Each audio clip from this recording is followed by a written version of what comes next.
Good morning, happy साबत। आइए हम एक पदस्थल पढ़ें। लिखा है भजन संहिता 100 का 1 और 2 पद में। यहाँ लिखता है, हे सारी पृथ्वी के लोगों, यहोवा का जय जयकार करो, आनंद से यहोवा की आराधना करो, जय जयकार के साथ उसके सम्मुख आओ। इस पवित्र वचन के साथ मैं आप सबों का स्वागत करता हूँ इस पवित्र ऑनलाइन साबत वर्शिप में। तो आइए इस सभा को शुरू करें, इससे पहले कि हम प्रार्थना करें। हे जीवित और सामर्थी पिता परमेश्वर, तुझे धन्यवाद देते हैं प्रभु इस अच्छे समय के लिए जो तूने हमें दिया है कि हम इस वक्त जो है ऑनलाइन के द्वारा तेरी उपासना कर रहे हैं। प्रभु तो हमारे साथ हो, आप जितने इस ऑनलाइन सर्विस से जुड़े हैं प्रभु उन सबों को के साथ हो, उन्हें आशीष दे और आज का पवित्र कलाम उन तक पहुंच सके और वे जो है तेरी आराधना घर में बैठ के कर सकें। महान दयालु पिता परमेश्वर, हम प्रार्थना करते हैं इस भयंकर समय के लिए जो संसार में जो है कोरोना वायरस का प्रकोप फैला हुआ है। हे महान दयालु पिता परमेश्वर, कि हम अपने चर्चों में जा कर के तेरी उपासना नहीं कर पा रहे हैं, लेकिन घर में ही बैठ कर के तेरी उपासना कर रहे हैं। महान दयालु पिता परमेश्वर, सहायता कर, मदद कर सबकी जो कि इस प्रकोप से पीड़ित हैं, उन्हें भी तो सहायता कर, मदद कर और चंगाई दे, ताकि वे चंगाई प्राप्त करके प्रभु तेरी महिमा स्तुति कर सकें। महान दयालु पिता परमेश्वर, बाकी का कार्यक्रम तेरे हाथ में सौंपते हैं, तो ही सब उनकी मदद कर और आशीष से परिपूर्ण कर प्रभु। और क्या मांगे या दिन प्रार्थना यीशु नाम से मांगते हैं, सुन और ग्रहण कर, आमीन।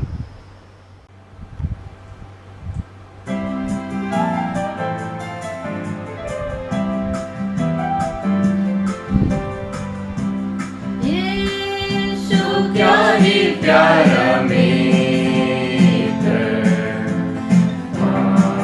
और दुख उठाने को उसकी शरण हम ले सकते,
तूने बनाए।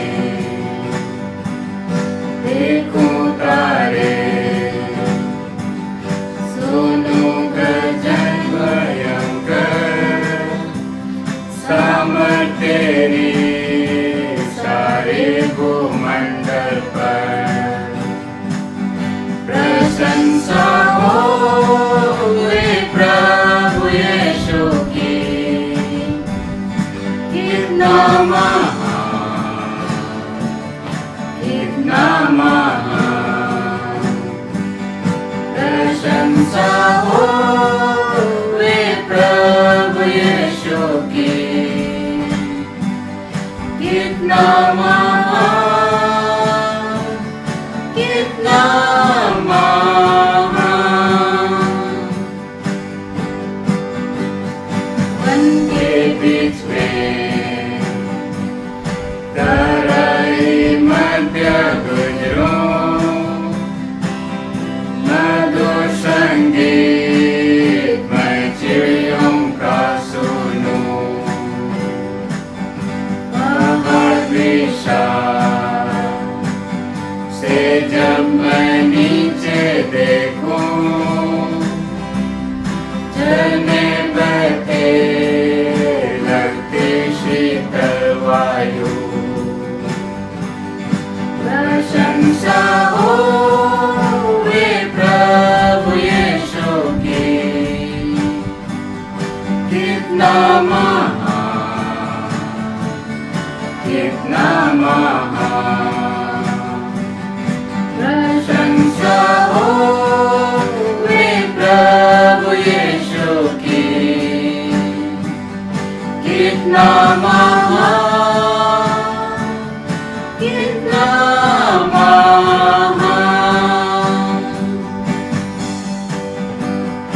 जब सोचता हूँ कि पिता अपना पुत्र मैंने भेजा है वर्णन से अपार, कि क्रूस पर उसने मेरे पाप सब लेकर रक्त बहाया, कि मेरा हो उद्धार। प्रशंसा होए प्रभु यीशु की, कितना महान, कितना महान। प्रशंसा होए प्रभु यीशु की, कितना महान, कितना महान।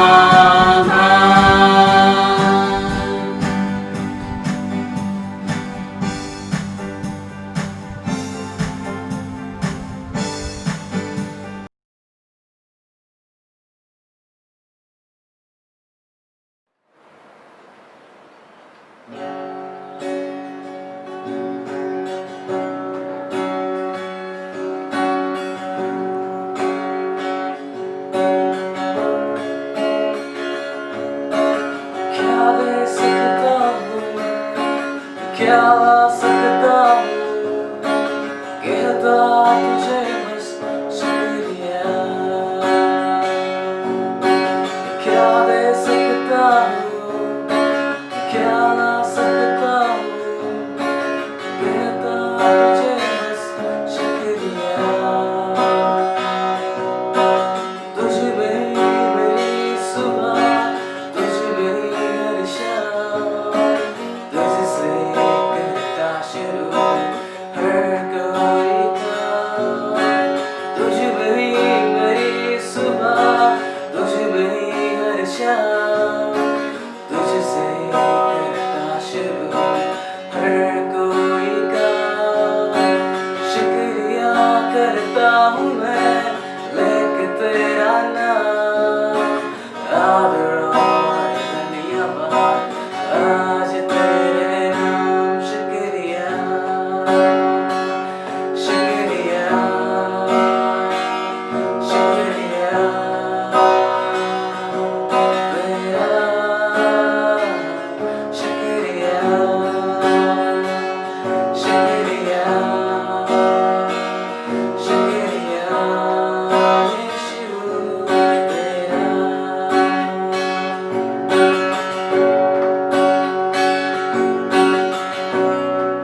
गई है, सब कुछ तूने रचाया है, मुझको भी तूने बनाया है, अपने जैसा किया है, क्या दे सकता हूँ, क्या ला सकता हूँ, कहता तुझे बस शुक्रिया। वो क्या दे सकता हूँ, क्या ला सकता हूँ, कहता तुझे बस शुक्रिया।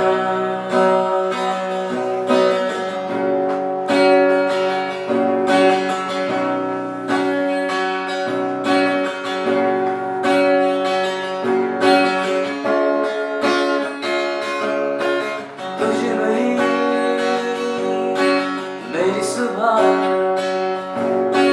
तुझ में ही मेरी है शाम, तुझ में ही मेरी सुबह, तुझ में ही मेरी है शाम। शुक्रिया, शुक्रिया, शुक्रिया तेरा, शुक्रिया, शुक्रिया, शुक्रिया यीशु तेरा।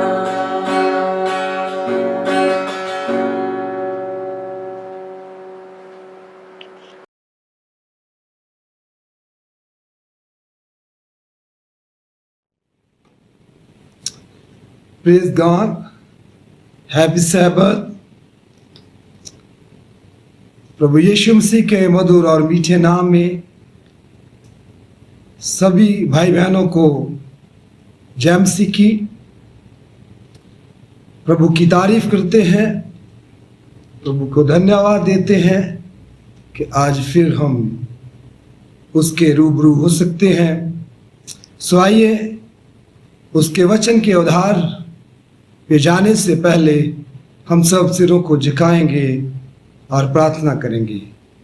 मेहरबान बाप, धन्यवाद देते हैं प्रभु जी आज की सुंदर शाम के लिए, पाक सब्बात के दिन के लिए और तेरी सारी भलाइयों के लिए जो आज तक प्रभु जी आपने हम सब पे साथ बनाई रखी। आप प्रभु जी अपनी रूह का दुगना अभिषेक दें और जब तेरा वचन खुले और मेहरबान बाप हर शब्द तेरे लहू से मसा किया हुआ हो और जितने भी अजीज प्रभु जी तेरा वचन आए सुनते हैं और समझते हैं सब आपसे आशीष पाए। आज इस प्रार्थना को सुन कबूल कर सब कुछ तेरे समर्थी और जीवित नाम में मांगते हैं, आमीन। प्रभु का धन्यवाद हो। सो आइए आज मैं आपके साथ जिस विषय पे बात करना चाहता हूं,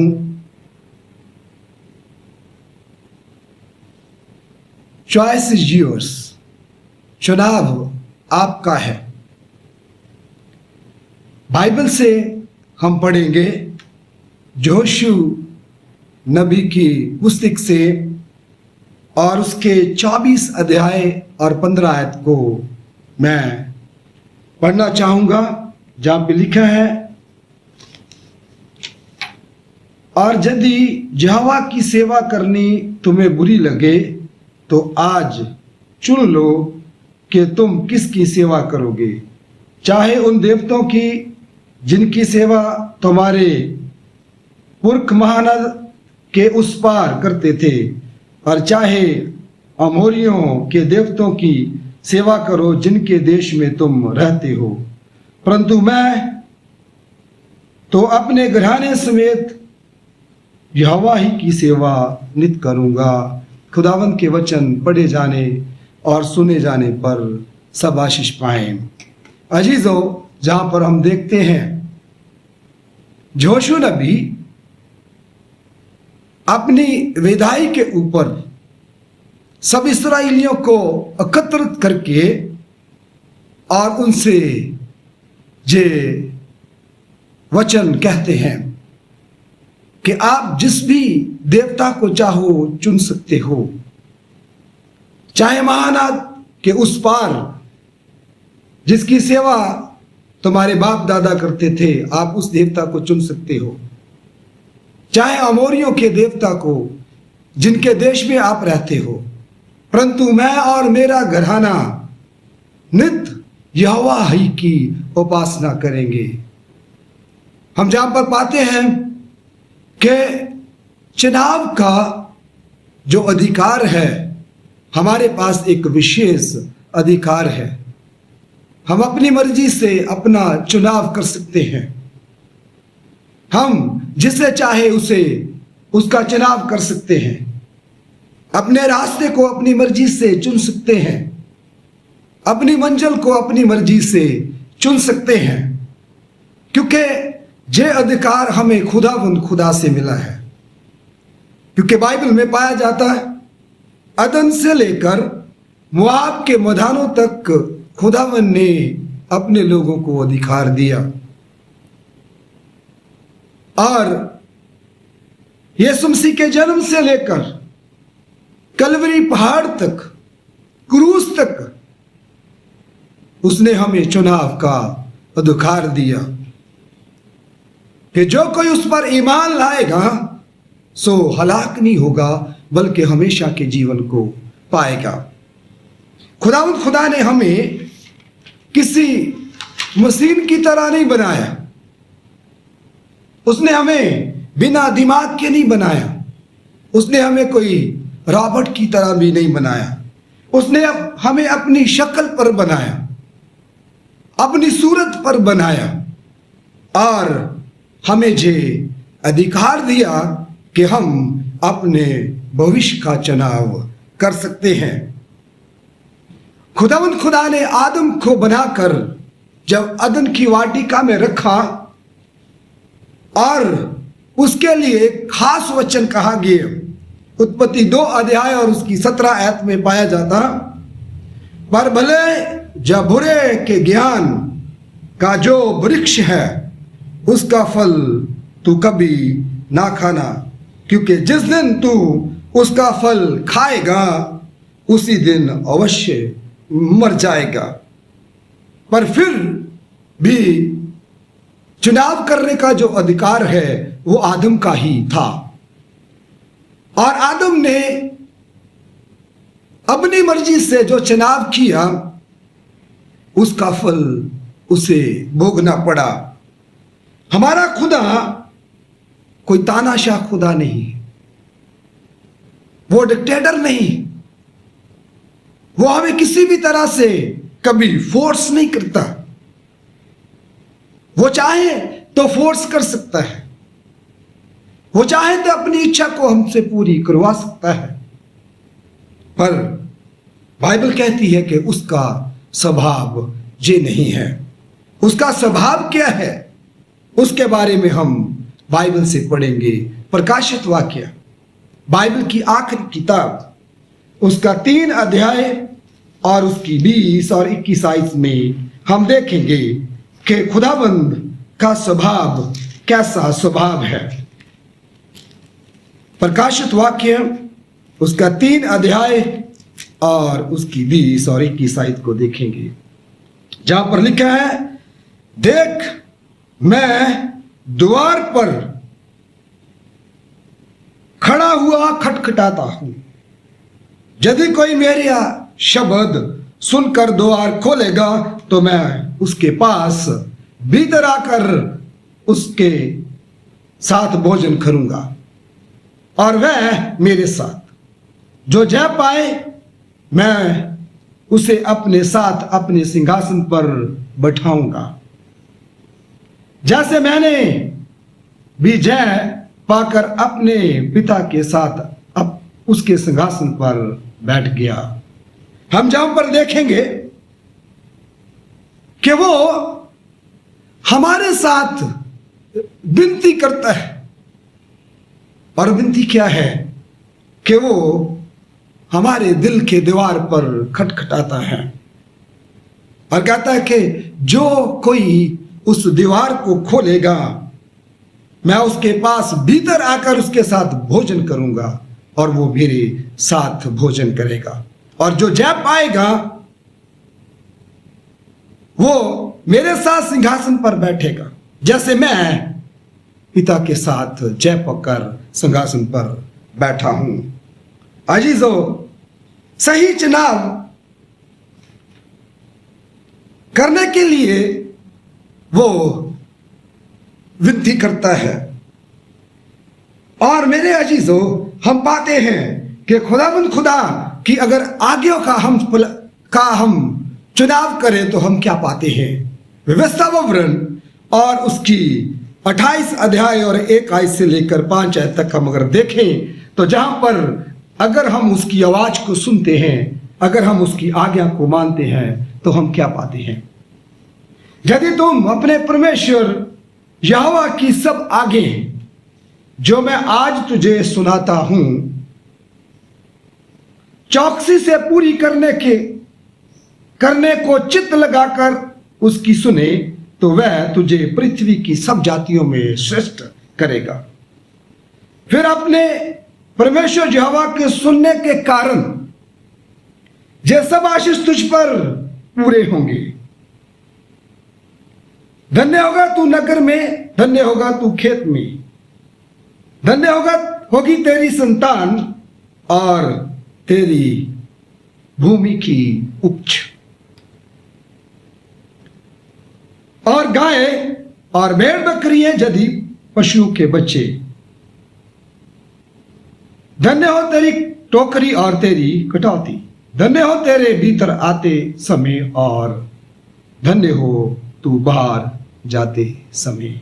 ये सब आशीष उन पर आती और आएगी जो उसकी वचन का चुनाव करेगा, और जो उसके वचन का चुनाव नहीं करेगा उसके बारे में इसी अध्याय में 28 अध्याय और उसकी 15 आयत में लिखा है। 15 से लेकर 19 आयत तक हम पाते हैं, परंतु यदि तू अपने परमेश्वर यहोवा की बात ना सुने और उसकी सारी आज्ञाओं और विधियों के पालन में जो मैं आज सुनाता हूं चौकसी नहीं करेगा तो ये सब शाप तुझ पर आ पड़ेंगे।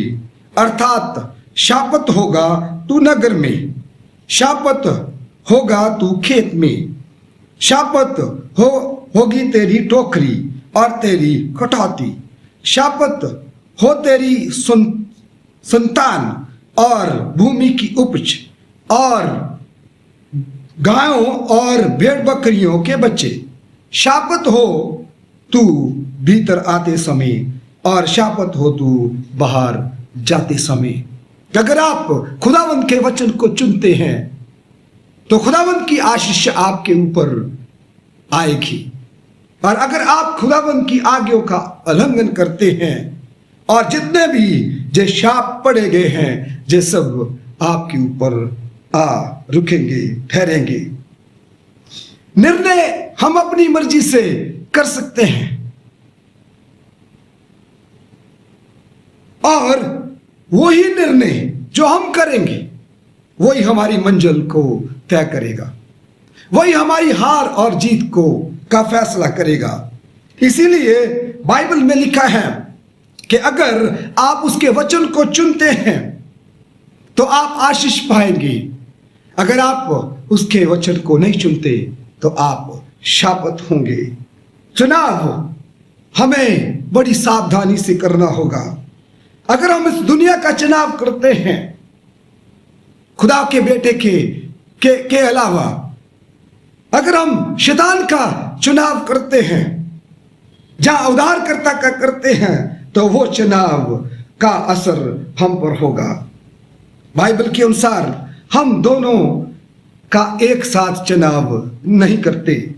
मत्ती की अंजील 6 अध्याय और उसकी 24 आयत में लिखा है, कोई मनुष्य 2 स्वामियों की सेवा नहीं कर सकता, क्योंकि वह एक से बैर और दूसरे से प्रेम रखेगा। वह एक से मिला रहेगा और दूसरे को तुच्छ जानेगा, परंतु परमेश्वर और धन दोनों की सेवा नहीं कर सकता। एक साथ हम दोनों का चुनाव नहीं कर सकते। इसीलिए एक का हमें चुनाव करना होगा और उसी चुनाव का उधार हम पर होगा, उसी चुनाव का प्रभाव हम पर होगा, उसी चुनाव से हमारे भविष्य तय होगा। विश्वासी होना एक विशेष अधिकार है। विश्वास में बने रहना जो एक विशेष जिम्मेदारी है। लेकिन खुदा के वचन के अनुसार जीवन को पूरा करना एक विशेष अधिकार है। मसीही जीवन एक सेवा का जीवन है और इसको प्रस्तुत करना हमारा प्रथम स्थान है हमारे जीवन के अंदर। अगर हम खुदा के वचन के अलावा किसी और वचन को चुनते हैं तो मेरे अजीजों, बाइबल में के अंदर पाया जाता है कि यही सत्य है, यही सच्चाई है। इस सच्चाई के अलावा हम किसी भी वचन से सही चुनाव नहीं कर सकते। प्रभु यीशु मसीह जब इस पृथ्वी पर थे तब उसने अपने चेलों के साथ वचन करते हुए एक बड़ा खास वचन करा था। मत्ती की अंजील और उसके 7 अध्याय और उसकी 13 और 14 आयत में ये वचन पाया जाता है। मैं आपके साथ इस वचन को शेयर करना चाहूँगा। मत्ती की अंजील और उसके 7 अध्याय और उसके 13 और 14 वचन को मैं आपके साथ शेयर करना चाहूँगा। यहाँ पर लिखा है, स्केत फाटक से प्रवेश करो, क्योंकि चौड़ा है वह फाटक और सरल है वह मार्ग जो अविनाश को पहुंचाता है, और बहुत से हैं जो उससे प्रवेश करते हैं। क्योंकि स्केत है वह फाटक और कठिन है वह मार्ग जो जीवन को पहुंचाता है, और थोड़े हैं जो उसे पाते हैं। मेरे अजीजों, जहां पर हम पाते हैं कि जितने चौड़े फाटक से प्रवेश करते हैं वह बहुत हैं, और जितने स्केत फाटक से प्रवेश करते हैं वो थोड़े हैं।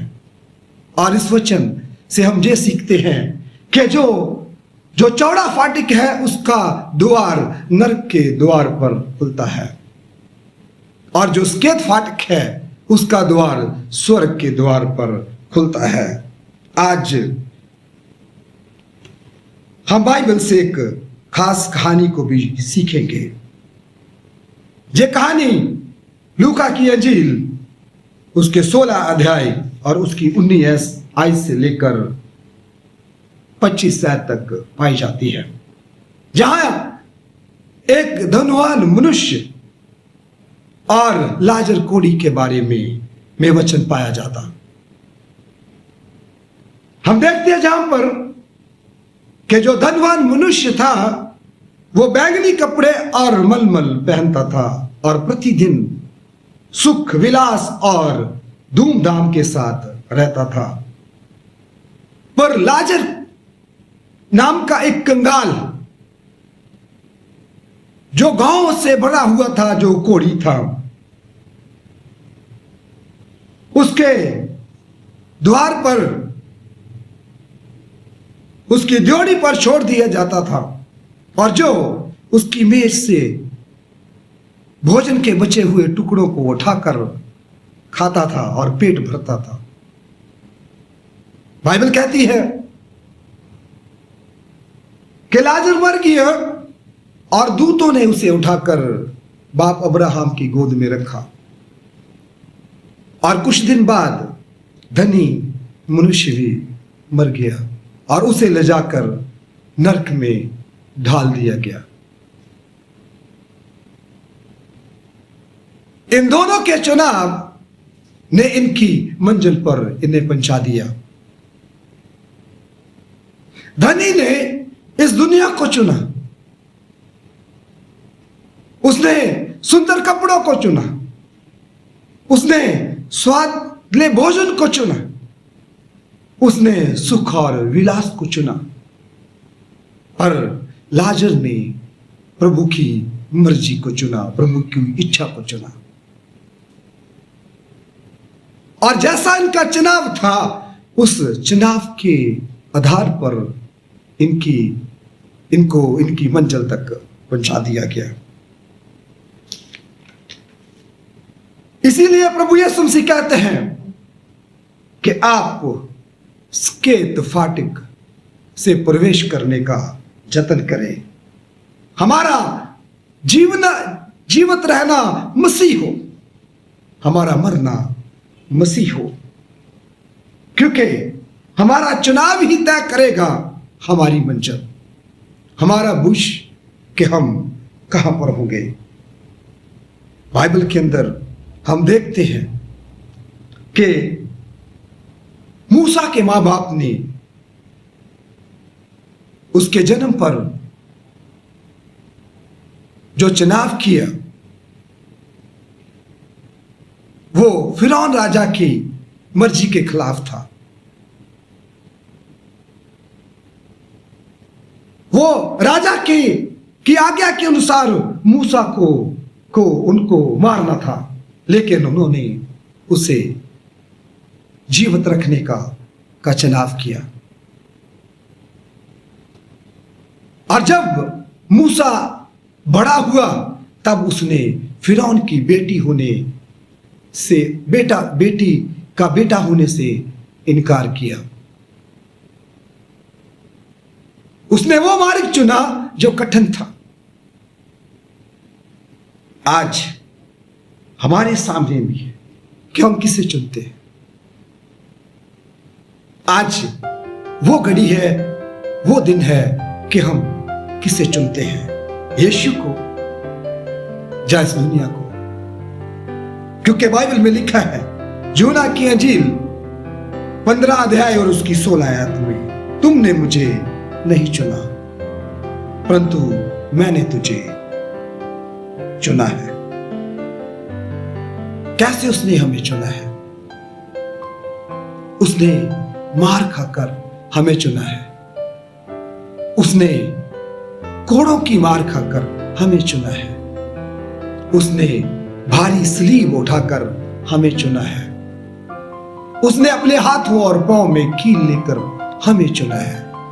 उसने अपने जिस्म का कतरे कतरे लहू को बहाकर हमें चुना है। आज हमारी बारी है कि हम उसे चुने और अपना छोटा सा जीवन उसे दें। प्रभु आप सबको आशीष दे। आइए हम सब सिरों को झुकाएंगे और प्रार्थना करेंगे। अब दीवा आपको धन्यवाद देते हैं प्रभु जी, आज की सुंदर शाम के लिए, तेरे वचन के लिए प्रभु जी, जो बोया गया उगे फलदार हो। जितने भी भाई बहनों ने प्रभु जी तेरे वचन को आज सुना है, सब आशीष पाए, दुआ और ईमान में तरक्की पाए। आने वाला समय सबके लिए बेहतरी का बाहिस हो।